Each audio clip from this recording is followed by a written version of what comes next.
बिस्मिल्लाहिर्रहमानिर्रहीम, अस्सलामु अलैकुम। लाखों करोड़ों दुरूदो सलाम मोहम्मद मुस्तफ़ा सल्लल्लाहु अलैहि वसल्लम और आले मोहम्मद पर।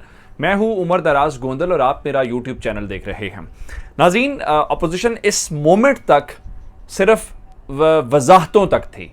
कह रही थी जी इदारे अपनी पोजीशन वाज़े करें, इदारे ये बताएं कि नेशनल सिक्योरिटी कमेटी के अंदर जो डिस्कशन हुई, जो उसके मिनट्स हैं, क्या जनरल बाजवा ने उसके ऊपर दस्तखत किए, क्या DGISI ने किए, क्या हम गद्दार हैं, इस किस्म की बातें हो रही थी।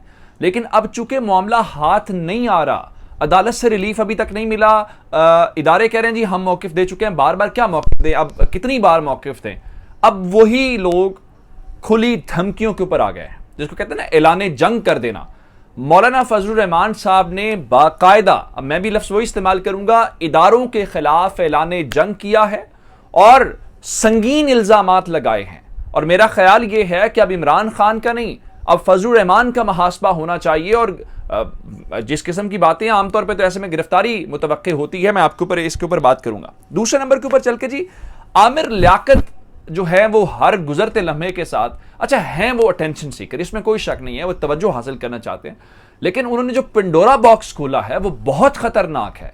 इमरान खान उसके ऊपर बात कर चुके हैं, लेकिन पता नहीं वो अपनी सीट पक्की करना चाहते हैं, पता नहीं वो टिकट लेना चाहते हैं, पता नहीं वो वक्ती फायदा चाहते हैं, लेकिन बहुत संगीन इल्जामात हैं। फिर तीसरे नंबर के ऊपर चल के अपोजिशन फराह खान कार्ड बहुत खेल रही है।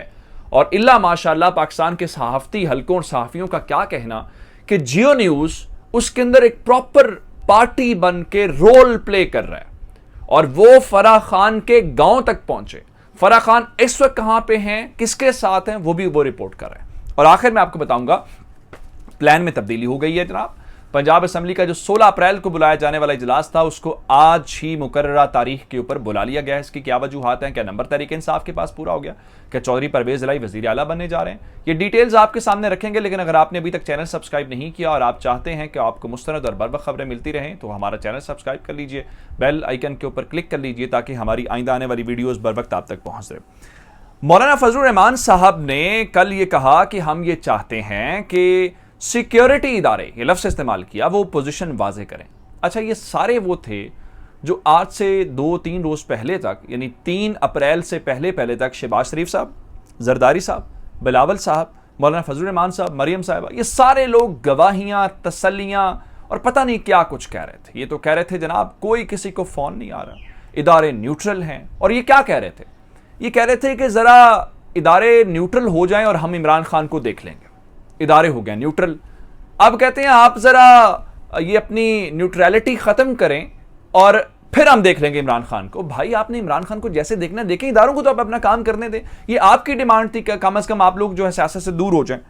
अच्छा, अब बात वहां तक, जहां तक वजाहतों की बात थी, वजाहत इदारे ने कल दे दी थी और कह दिया था कि जनाब हमारा नेशनल सिक्योरिटी कमेटी वाला ही मौक़िफ़ है। लेकिन तसल्ली नहीं हुई और शहबाज शरीफ साहब ने कहा नहीं जी, आप बताएं कि आपने नेशनल सिक्योरिटी कमेटी के जो मिनट्स हैं, क्या उसके ऊपर आपने दस्तखत किए हैं, क्या डिस्कशन वहां पे हुई, हमें पता चलना चाहिए। अब वही मौलाना फजलुर रहमान खुली धमकी, खुली जंग के ऊपर आ गए हैं। मैं आपको बताना चाहता हूं क्या उन्होंने ये इल्जाम लगाया है कि मुल्क के अंदर जो कुछ, अब एक तो वो मान रहे हैं जी इदारे न्यूट्रल नहीं, अभी वो तरीके से वार कर रहे हैं। क्या आप, मैं या हम सब में से कोई ये चीज बर्दाश्त करेगा, या हमें ये अच्छा लगेगा हमें ये मालूम हो कि पाकिस्तान की सिक्योरिटी एस्टैब्लिशमेंट में कोई तकसीम है? अगर कोई ऐसी बात बाहर निकले तो क्या ये मुल्क की खिदमत वाली बात है? क्या ये मुल्क की बेहतरी के लिए बात करने वाली बात है? जी हमारी सिक्योरिटी एस्टैब्लिशमेंट पॉलिटिक्स के ऊपर डिवाइडेड है। ये कोई एक पाकिस्तानी को बात करनी चाहिए। मौलाना फजलुर रहमान साहब अब इनफरादियत के ऊपर और कुछ अशखास का नाम लेके ये जहर घोल रहे हैं। उन्होंने ये कहा है कि इदारे को वजाहत देने के हवाले से अब कहा है कि इदारे में तकसीम है, और उसमें कहा है जी कुछ लोग ऐसे हैं, कुछ शख्सियात ऐसी हैं जो इमरान खान को सपोर्ट कर रही हैं और उस पूरे प्लान के अंदर वो इमरान खान के साथ हैं। और उनके मुताबिक अगर इदारे ने वजाहत ना की, पोजीशन वाजे ना की, तो इसका मतलब ये होगा कि हम नाम लेने के ऊपर मजबूर हो जाएंगे। अब इस बात के ऊपर आप ये देखें कि जब आप ये कहें कि पाकिस्तान का डिसिप्लिन इदारा और हमारा सिक्योरिटी का इदारा, आप सबको पता है वो किसकी बात कर रहे हैं, वो फौज से रेलिवेंट बातें कर रहे हैं। अब इस किस्म की बातों के ऊपर क्या इमरान खान का मुहासबा होना चाहिए या मौलाना फजलुर रहमान साहब का मुहासबा होना चाहिए? ऐसे मामले के अंदर कोई और आम पाकिस्तानी बात करता है तो अब तक गिरफ्तारी हो चुकी होती। उसको इदारे उठा के लेके जा चुके होते, मुकदमा दर्ज हो चुका, पुलिस गिरफ्तार कर चुकी होती। ये क्या इस किस्म की चीजें करके आप क्या सिर्फ और सिर्फ जो है, अब सिंपल सी बात क्या, वजाहत नहीं कह रहे, वो वजाहत तो इदारे दे रहे हैं, वो सिंपल एक बात कर रहे हैं कि आप हमारी हिमायत करें, इमरान खान की मुखालफत में बयान जारी करें। अगर आप ये नहीं करेंगे तो इसका मतलब यह है कि आप पॉलिटिक्स के अंदर इन्वॉल्व हैं। इसका मतलब यह है, वो कह रहे हैं जी फौज के अंदर मुख्तलिफ कैंप्स हैं, वो कह रहे हैं जी मुख्तलिफ ग्रुप्स हैं, कुछ न्यूट्रल हैं, कुछ इमरान खान को सपोर्ट कर रहे हैं, ये उनका लुबे लुबाब है। अब ये बहुत ज्यादती है इदारों के, अगर वो अपने आप को इन्वॉल्व नहीं कर रहे तो इतराम करें उनका, ये आपकी मुतालिबा था, कम से कम पाकिस्तानी होने का तो एक सबूत देना, इस किस्म की बातें तो ना करें। दूसरी जानिब रही से जो कसर है वो आमिर लियाकत साहब पूरी कर रहे हैं। आमिर लियाकत साहब ने जो टिकट जिसके ऊपर नशिस्त जीती है वो तहरीक इंसाफ का है।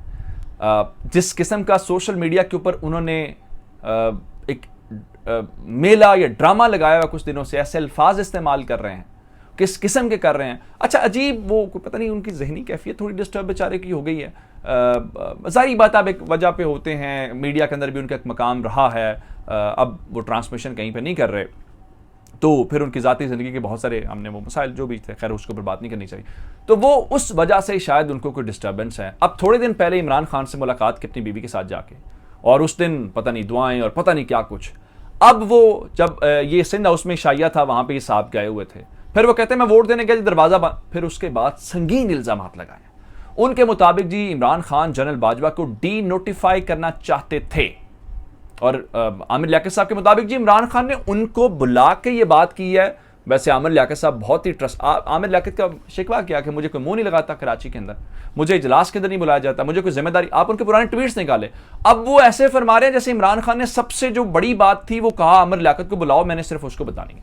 अगर इतने ही आप ट्रस्टवर्दी उनके थे तो फिर आपको कोई वजारत क्यों नहीं दी गई? और फिर ये आपको सब बातें उस वक्त ही क्यों याद आती हैं जब हुकूमत चली गई?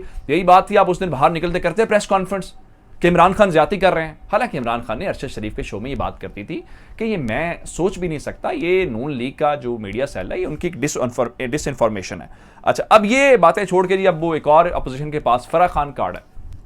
अब मैं बार बार एक बात कह रहा हूं कि फराह खान के ऊपर क्या कोई कंप्लेन की गई है, क्या कोई मुकदमा दर्ज करवाया गया है? मैं फराह खान को डिफेंड नहीं कर रहा, लेकिन देखें जब आपने अचानक से याद आया, अलीम खान के मुंह से निकला और उसके बाद पूरी जो अपोजिशन है वो शुरू हो गई, और फिर मरियम साहिबा ने प्रेस कॉन्फ्रेंस कर दी। बात सिर्फ इतनी है कि आपने उस वक्त क्या किया है। अब आप अलीम खान की बात बहुत इंपॉर्टेंट हो गई है, कल तक यही अलीम खान ATM था, यही अलीम खान कब्जा ग्रुप था, और आज अलीम खान वो ठीक है। अच्छा, इस बात को लेके अब जियो न्यूज़ जो है सहाफती इदारा है, सहाफत करनी चाहिए, पार्टी नहीं बनना चाहिए। आप प्रेस कॉन्फ्रेंस निकाले, मरियम नवाज ने नाम लेने से पहले उन तस्वीरें चलाना शुरू कर दी हैं उनकी, और उसके बाद जो है वो जियो न्यूज़ वाले कहते हैं हमारा कोई ताल्लुक नहीं है। रईस अंसारी ब्यूरो चीफ जो है वो गाँव पहुंचे हुए उनके फराह खान के, और बता रहे हैं पंजाब में सबसे ज़्यादा तरक्की वहाँ पर हुई है और फराह खान ने इतने काम करवा दिए हैं। और उसके बाद वो बता रहे हैं जी फराह खान अमारात पहुंची हैं और वहाँ पे बुशरा बीबी की बहन ने जो इफ्तार पार्टी करवाई है वहाँ पे उन्होंने शिरकत की है। अच्छा, एक तरफ ये बता रहे हैं, दूसरी जानिब जो है वो मानिका खानदान से बुशरा बीबी के जो साहबजादे हैं उनको कोट करके चला रहे हैं। वो कह रही हैं जी इस खातून ने बड़ा धोखा दिया है और इस तरह की बातें। अब ये कैसी सहाफत है? उनके खिलाफ क्या कोई मुकदमा दर्ज हो गया? क्या कोई तहकीकात हुई हैं? सिर्फ और सिर्फ मिलाइन करना है इमरान खान की ज़ात को, उनकी बेगम को इस तरह से करके, ये क्या वो वजाहतों के ऊपर। दूसरी जानिब जी एक और सियासी जो हलचल थी वो पंजाब वाली थी।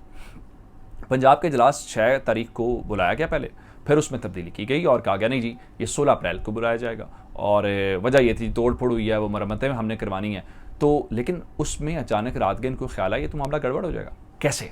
चूँकि अदालत की जब समाअत हुई थी तो वहाँ पे एडवोकेट जनरल पंजाब ने कहा था जी मुझे असेंबली सेक्रेटरीट ने बताया है कि कल इलेक्शन होगा और हर तरीके से इलेक्शन करवाया जाएगा, और उस हवाले से जस्टिस एजाजुल हसन ने कहा कि हम पंजाब के हवाले से कोई हुक्मनामा जारी नहीं करेंगे, और चीफ जस्टिस साहब ने कहा कि इलेक्शन एज पर कॉन्स्टिट्यूशन होना चाहिए वहाँ पे।